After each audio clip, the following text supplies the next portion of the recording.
Hello, good morning. Today we're going to show you a golf ball floating in water. Hi there, my name is Mr. Inglis and this is my lab coat. Thanks. Density is the property of all matter. It describes the ratio between mass and volume for a given object. However, what you may not know is that density is constant for a given material.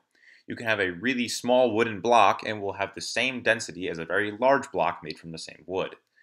That is because we calculate density by dividing mass by volume.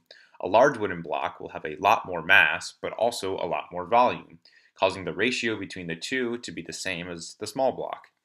We can also use density to determine whether or not something will float. Basically, objects with low density will float on objects with greater densities. With clever manipulation of water, we can perform what seems impossible. No? Okay, we're dissolving 200 grams of sodium chloride. I just massed it out here on a scale. We heated the water to 80 degrees because at that temperature the solubility is slightly increased. And we're going to put the salt in to 500 milliliters and we're going to dissolve it with a stirring rod. Good. Okay, so we've dissolved salt completely in our 500 milliliters of water, and I'm going to put it into a graduated cylinder.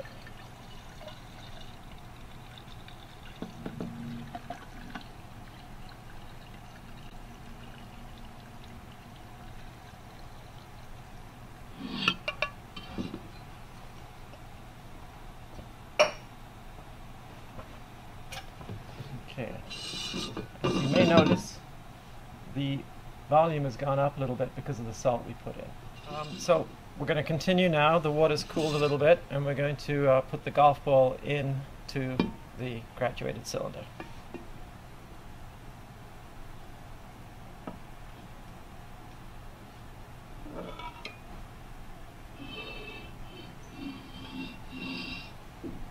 As you can see, because the water with the salt in it, the salt solution is denser than the golf ball, therefore the golf ball floats.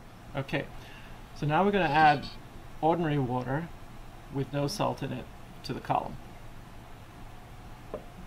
This will float on top of the salt water.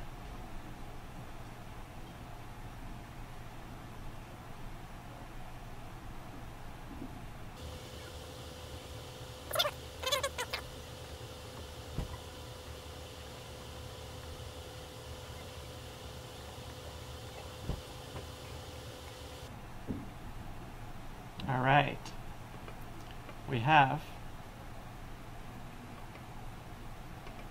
the golf ball floating in the middle of our cylinder. The density of water is measured at 0.999 grams per milliliter, but we can approximate this to be 1. However, when we dissolve the salt in the water, creating a saturated solution, the solution acts as one material, having a density represented by the weighted average of its components. Because salt is more dense than water, the density of salt water should be greater than the density of distilled water. This is why the regular water floats on top of the salt water. But why does the golf ball float in the middle? Okay, in order to calculate the density we need the mass and the volume, and in order to calculate the mass I'm just going to put it on the scale, having zeroed the scale. And when the ball stops moving, we've got 45.58 grams. Okay, so to measure the diameter of the golf ball in order to get its volume, I'm going to use a micrometer and get the diameter through the measurements here. And we have 4 centimeter diameter, which means that our radius is 2, and to calculate the volume we're using the formula 4/3 pi r cubed, which, if you do the math, gets to 33.49 ml. I'm also going to use a water displacement method with this large graduated cylinder. However, this is not so accurate because the increments are in 10 milliliters and we're going to basically be estimating the single digit number. We end up at